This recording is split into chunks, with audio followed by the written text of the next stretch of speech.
जय हिंद दोस्तों। आज हम लोग करने जा रहे हैं साइंस का सीरीज। तो चलिए आज देखते हैं साइंस का इंपॉर्टेंट क्वेश्चन, और ये क्वेश्चन बहुत ज़्यादा इंपॉर्टेंट होगा आपके एग्जाम के लिए। तो इस क्वेश्चन को आप लोग नेग्लेक्ट ना करें और क्वेश्चन को ध्यान से करें। तो पहला क्वेश्चन हम पुष्पों पौधों में नर प्रजनन अंग है। Male reproductive organs in flowering plants are. तो इसका आंसर क्या है? पुकेंसर, स्टेमन, जिसको इंग्लिश में बोलते हैं स्टेमन। नेक्स्ट क्वेश्चन है नवजात शिशु में कितनी हड्डियां होती है? आप लोग को पता होगा जब जो भी बच्चे जन्म लेते हैं सबसे स्टार्टिंग में नवजात शिशु होते हैं उनके शरीर में 270 हड्डियां होती है। कहीं कहीं 300 भी हड्डियां लिखी हुई होती है, तो कंफ्यूजन ना हो। बाद में इनकी संख्या 206 हो जाती है। जब ये प्रौढ़ अवस्था और युवा अवस्था में आते हैं तो इनकी संख्या 206 हो जाती है, क्योंकि सारे जो बोन होते हैं वो क्या करते हैं, आपस में इंटरलिंक मतलब एक जैसे जुड़ जाते हैं और उनकी हड्डियों की संख्या कम हो जाती है। मेडुला ऑब्लोंगेटा मानव के किस अंग का हिस्सा है? Medulla oblongata is the part of which part of human?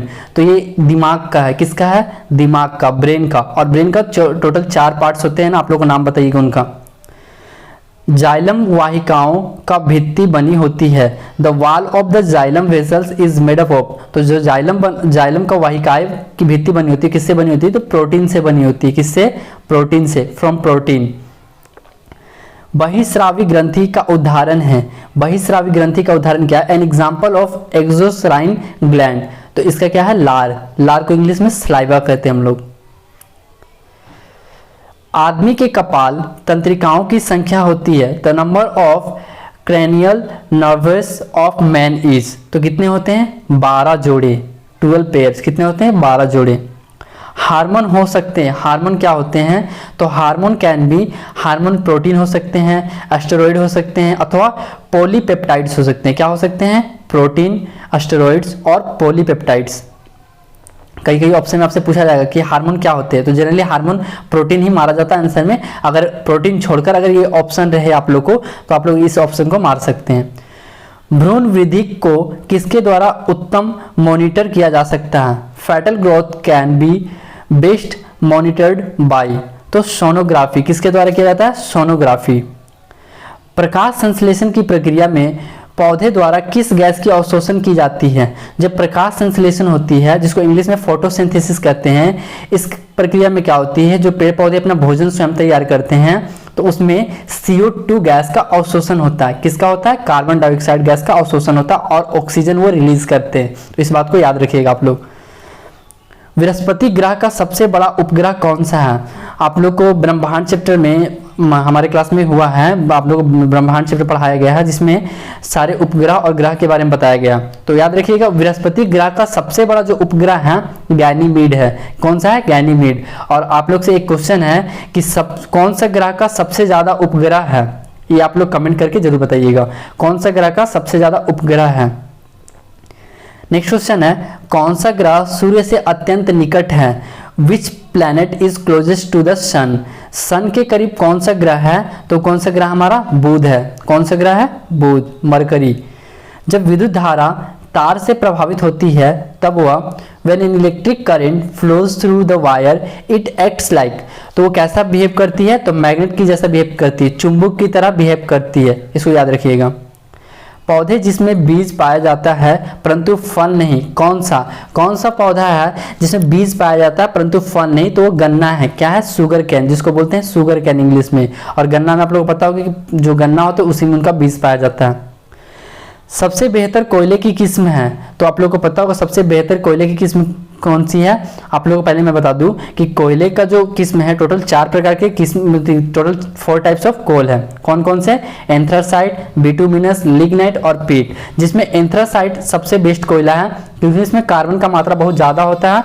और पीट जो कोयला है वो तो हमारा सबसे खराब कोयला माना जाता है क्योंकि उसमें कार्बन का मात्रा बहुत कम होता है। नेक्स्ट क्वेश्चन है रेडियो टेलीस्कोप की खोज किसने की थी? Who discovered the radio telescope. तो कार्ल जानस्की जो है वो रेडियो टेलीस्कोप की खोज की थी। दुर्लभ रक्त वर्ग है is a rare blood group. तो इसका आंसर आप लोग का O नेगेटिव होगा। यहाँ मिस्टेक से O पॉजिटिव लिखा गया है। जो आप लोग का आंसर है वहाँ मैं बता दूं आप लोग का आंसर क्या होगा? O नेगेटिव होगा। मैं यहाँ लिख देता हूँ O नेगेटिव। आप लोगों को पता होगा ओ नेगेटिव जो ब्लड ग्रुप जिसका होता है, बहुत रेयर केस में O blood negative blood group मिलता है, और इससे भी ज़्यादा दुर्लभ जो होते हैं वो बॉम्बे ब्लड ग्रुप होता है, जो बहुत ज़्यादा ही रेयर केस में मिलता है। वो कम से कम लगभग कहा जाता है कि करीबन 1 लाख व्यक्तियों में से एक व्यक्ति का उसमें से पाया जाता है बॉम्बे ब्लड ग्रुप। तो अभी हम लोग को बॉम्बे ब्लड ग्रुप के बारे में नहीं जानना, हम लोग को पता रहना चाहिए कि जो दुर्लभ रक्त ग्रुप है वो ओ नेगेटिव है। नेक्स्ट क्वेश्चन है, हवा में मौजूद जल वाष्प को डैश कहा जाता है? The water vapour present in the air is called आर्द्रता। क्या कहा जाता है उसको? आर्द्रता, ह्यूमिडिटी। और ह्यूमिडिटी को मापने के लिए कौन सा यंत्र का प्रयोग करते हैं वो भी आप लोग बताइएगा। क्विक सिल्वर का दूसरा नाम क्या है? Another name of quick silver. तो क्विक सिल्वर का दूसरा नाम जो है मरकरी। क्वेश्चन बहुत ज्यादा इंपॉर्टेंट है ये वाला, जो क्विक सिल्वर है ये क्वेश्चन बहुत ही ज्यादा इंपॉर्टेंट है, इसको आप लोग याद रखिएगा। कभी कभी एग्जाम में डायरेक्ट पूछा जाता है कि क्विक सिल्वर का दूसरा नाम क्या है, तो उसका नाम क्या है? मरकरी। पृथ्वी डैश आकाशगंगा में स्थित है। जो हमारे अर्थ है वो कौन से गैलेक्सी में स्थित है? तो मिल्की वे में। किसमें है? मिल्की वे में। इसको याद रखिए। ब्रह्मांड का चैप्टर बहुत ज्यादा इंपॉर्टेंट है और क्वेश्चन ब्रह्मांड से आते ही आते हैं। हाइड्रोजन के बाद सबसे हल्की गैस कौन सी है? तो which is the lightest gas after hydrogen? तो याद रखिएगा हीलियम। और हीलियम जो गैस है इसका प्रयोग हम लोग जो हमारे गुब्बारे होते हैं, बैलून होते हैं, उसको उड़ाने के लिए हम लोग हीलियम गैस का प्रयोग करते हैं। और भी हीलियम गैस का प्रयोग हम लोग बहुत जगह करते हैं, जैसे वायुयान का टायर जो होता है उसमें भी हम लोग शायद हीलियम गैस का ही यूज करते हैं, इसको भी याद रखिएगा। सोने की शुद्धता कैरेट में मापी जाती है। सोने का सबसे शुद्ध रूप है, आप लोगों को पता होगा जो सोने का शुद्धता होता है उस आप लोग कैरेट में मापी जाती है। जो सबसे शुद्ध रूप होता है वो कौन सा होता है? Purity of gold is 24 carat. कौन सी होती है? 24 कैरेट। जो 24 कैरेट का सोना होता है, गोल्ड होता है, वो सबसे प्योर होता है। और आप लोगों को पता होगा इतना मुलायम होता है कि इसको जनरली हम लोग आभूषण बनाकर नहीं पहन सकते हैं, इसमें जब तक मिलावटी ना किया जाए। इसमें मिलावटी करने के बाद ही कोई आभूषण तैयार किया जाएगा, जिसके बाद ही उसको यूज किया जा सकता है। रॉबर्ट कोच ने डैश की खोज की थी। रॉबर्ट कोच डिस्कवर्ड तो माइकोबैक्टीरियम ट्यूबरक्लोसिस। माइकोबैक्टीरियम ट्यूबरक्लोसिस की खोज किसने की थी? रॉबर्ट कोच ने की थी। डैश एक आधातु है। आप लोग को ऑप्शन में वहां दिया रहेगा, 4 ऑप्शन रहेंगे जिसमें आप लोग को यहाँ से क्वेश्चन पूछा जाएगा कि डैश एक आधातु है, dash is a non metal. तो आप लोग को यहाँ ऑप्शन में ढेर सारे रहेंगे जिसमें 3 मेटल रहेंगे, बाकी एक नॉन मेटल रहेंगे। तो नॉन मेटल में कौन सा आ रहा है? सल्फर एक नॉन मेटल है। और भी आप लोग जितने भी एलिमेंट्स हैं जिसमें मेटल और नॉन मेटल होते हैं आप उसको याद कर लीजिएगा। क्वेश्चन है, किस यंत्र द्वारा कार या लॉरी द्वारा तय की गई दूरी को मापा जाता है? Which instrument measure the distance covered by a car और लॉरी? तो याद रखिएगा स्पीडोमीटर। स्पीडोमीटर द्वारा क्या होता है? किसी भी कार या गाड़ी का जो तय गई दूरी, किसी यंत्र द्वारा कार या लॉरी की तय की गई दूरी को हम लोग स्पीडोमीटर से मापते हैं, इसको याद रखिएगा। भारी जल कहाँ उपयोग होता है? Where is heavy water use? तो परमाणु संयंत्र में, न्यूक्लियर प्लांट जो होते हैं वहां पर हम लोग क्या करते हैं, जो हमारा हैवी वाटर होता है, भारी जल का प्रयोग हम लोग परमाणु संयंत्र में करते हैं। डीजल ईंधन का आविष्कार किसने किया था? तो डीजल ईंधन का आविष्कार रुडोल्फ डीजल ने किया था। आपको डीजल इंजन यहाँ लिखा हुआ, आपको ऑप्शन में ही आपको क्या रहेगा? Rudolf Diesel. नाम से ही आपको पता चल रहा है कि यहाँ डीजल ईंधन है, और आपको यहाँ नाम में भी क्या है? Rudolf Diesel. जब आप अदरक खाते हैं तो आप उसका कौन सा भाग खाते हैं? When you eat ginger, what part do you eat?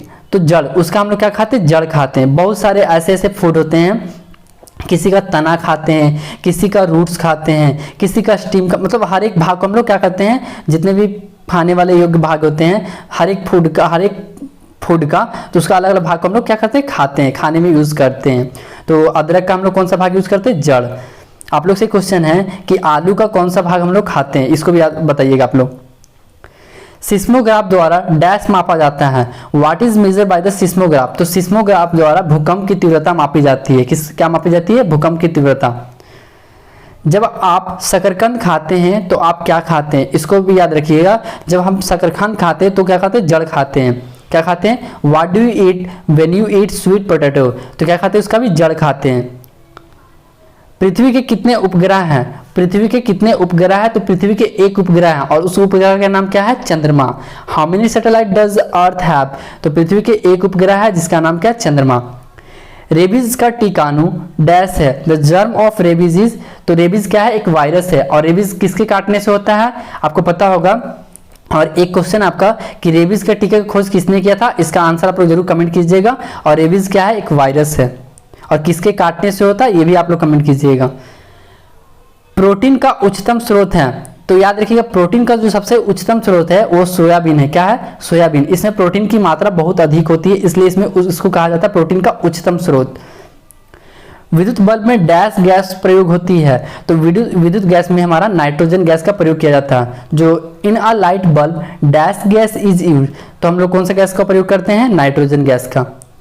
Vitamin D का सबसे उच्चतम स्रोत क्या है, what is the best source of vitamin D, तो विटामिन डी का जो सबसे उच्चतम स्रोत है वो क्या है, सूर्य का प्रकाश, सनलाइट कहा जाता है। विटामिन डी की कमी से कौन सा रोग होता है आप लोग बताइएगा। विटामिन डी का केमिकल नाम, रासायनिक नाम क्या है, ये भी आप लोग कमेंट कीजिएगा। एक क्वेश्चन से आप लोग 3-4 क्वेश्चन याद करने का तरीका अपना लीजिए, अभी से ही आदत डाल दीजिए। एक क्वेश्चन से 3-4 क्वेश्चन, उससे क्या होगा, आपको बहुत बेनिफिट होगा आगे चलकर। पृथ्वी के निकट स्थित कौन सा ग्रह है, तो which planet is closest to the earth, तो पृथ्वी के सबसे जो निकट ग्रह है शुक्र है, इसलिए पृथ्वी का जो कहा जाता है कि पृथ्वी का भगिनी कौन है, तो शुक्र को ही कहा जाता है। तो ये सब याद रखिएगा, जो पृथ्वी के निकट स्थित ग्रह है वो कौन है, शुक्र है। एक कैसेरुक है, इज अ वर्टिब्रा, क्या है, केचुआ। एक कैसेरुक क्या है, केचुआ है। कौन सा रुधिर समूह सर्वाधिक ग्राहक माना जाता है, which blood group is considered the universal consumer, तो आप लोग को पता है जो AB होता है सभी से क्या कर सकता है, ब्लड ग्रुप ले सकता है, और O जो ब्लड ग्रुप होता है वो सभी को ब्लड ग्रुप क्या कर सकता है, डोनेट कर सकता है। यूनिवर्सल एक्सेप्टर और यूनिवर्सल डोनर जिसको कहते हैं, तो AB को यूनिवर्सल एक्सेप्टर कहते हैं, यहाँ यूनिवर्सल कंज्यूमर लिखा हो, मतलब वही चीज हुआ, आप लोगों को कंज्यूम करना, एक्सेप्ट करना एक ही चीज बात है। यदि सामान्य पेंडुलम की लंबाई को 4 गुना बढ़ा दिया जाए तो उसके दोलन काल का क्या होगा, if the length of a normal pendulum is increase to 4 times what will happens to its time of oscillation, तो दोलन का जो काल है वो दोगुना हो जाएगा, oscillation of time will be double. आप लोगों को पता होगा जो हमारा पेंडुलम होता है उसका टाइम पीरियड का फॉर्मूला भी आप लोगों को पता होगा, आप लोग उससे इसको निकाल सकते हैं। कौन सी धातु सबसे मुलायम होती है, which metal is the softest, सबसे जो मुलायम धातु होती है वो क्या होती है, सोडियम, जिसको आसानी से हम लोग चाकू से भी काट सकते हैं। केल्विन स्केल पर 0 डिग्री सेल्सियस का तापमान क्या होगा, what is the temperature of 0 degree Celsius on the kelvin scale, कहने का मतलब जो हमारा टेम्परेचर होता है 0 डिग्री सेल्सियस वो केल्विन स्केल पे उसका टेम्परेचर कितना होगा, तो 273 केल्विन होगा। कितना होगा, 273 केल्विन।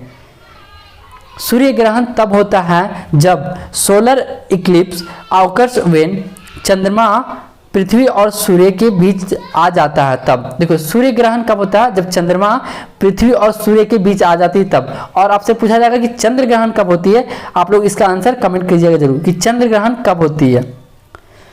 कौन सा बहुकोषीय जीवधारी है, which is a multi cellular organism, देखिए बहुत सारे जीवाणु या बैक्टीरिया कहा जाए तो क्या होते हैं, यूनिसेलुलर होते हैं, मतलब एकक कोशिका जीवाणु होते हैं, मतलब एक कोशिका से मिलकर बनते हैं।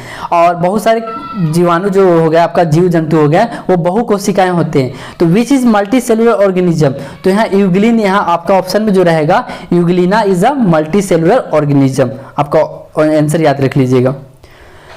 मनुष्यों में उच्च रक्तचाप होने के लिए प्राथमिक कारण किस खनिज पदार्थ का असंतुलन है, an imbalance of which mineral is the primary reason for high blood pressure in humans, तो आप लोग को पता होगा बहुत सारे लोग कहते हैं कि हाई ब्लड प्रेशर हो गया, इसका बीपी बढ़ गया, तो किस कारण होता है, आयोडीन के कारण होता है।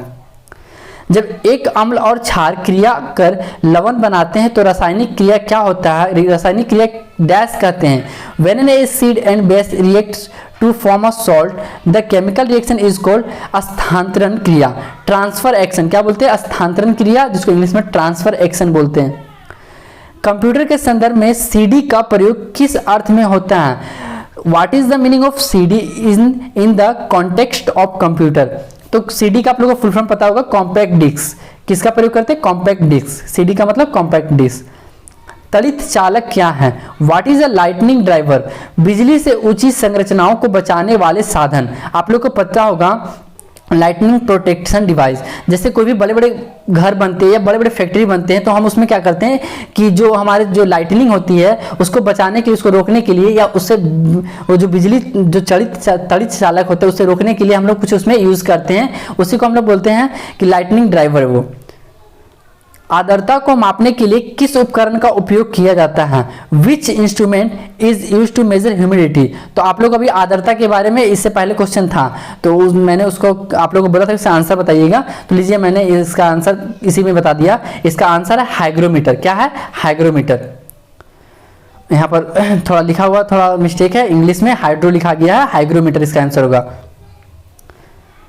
भाप में जलना उसी ताप के पानी से जलने से ज्यादा खतरनाक है, इसका कारण आप लोग को पता होगा कि अगर हम मान लीजिए गर्म पानी में हाथ डालते हैं और उससे कई गुना ज्यादा जो ज्वलन होती है हमारे उसके भाप से होती है। आप लोग को पता होगा, आप लोग देख सकते हो कभी भाप से लगा हुआ जलन और जो मेन पानी हो गया उससे लगा हुआ गर्म, उससे जला हुआ हाथ, दोनों में किससे ज्यादा मतलब महसूस होता है, किससे ज्यादा जलना? तो आपको पता होगा भाप से। तो burning with steam is more dangerous than burning with water of the same temperature, it has a reason. पानी की गुप्त उष्मा, तो आप लोगों को पता होगा लेटेंट हीट ऑफ वाटर किसके कारण होता है? Due to latent heat of water के कारण होता है। केल्विन स्केल पर पानी का क्वथनांक क्या है? अब बताइए कि what is the boiling point of water on the kelvin scale? Boiling point मतलब समझ रहे हैं, क्वथनांक जो होता है वो कितना होता है? 373 केल्विन। वो केल्विन स्केल के बारे में पूछा जा रहा, डिग्री सेल्सियस में नहीं पूछा जा रहा, केल्विन स्केल में पूछा जा रहा। तो याद रखिएगा 373 केल्विन। किस विटामिन की कमी से रतौंधी होती है? तो इसका तो आंसर सबको पता होगा, विटामिन ए के कमी के कारण रतौंधी होती है। और विटामिन ए का रासायनिक नाम क्या है? रेटिनोल होता है। और विटामिन ए का सर्वाधिक सबसे उच्च में स्रोत क्या है? तो गाजर। ये सब सारा बात याद रखिएगा आप लोग। अम्लीय विलयन में एक लिटमस कागज को डुबो देने पर उस कागज का क्या प्रभाव पड़ता है? तो आप लोग को पता होगा कि अगर हम लोग कोई भी जो पीएच पेपर होता है उसको हम अगर एसिड में डालते हैं तो उस पर क्या प्रभाव पड़ेगा, उसमें क्या चेंजिंग होंगे?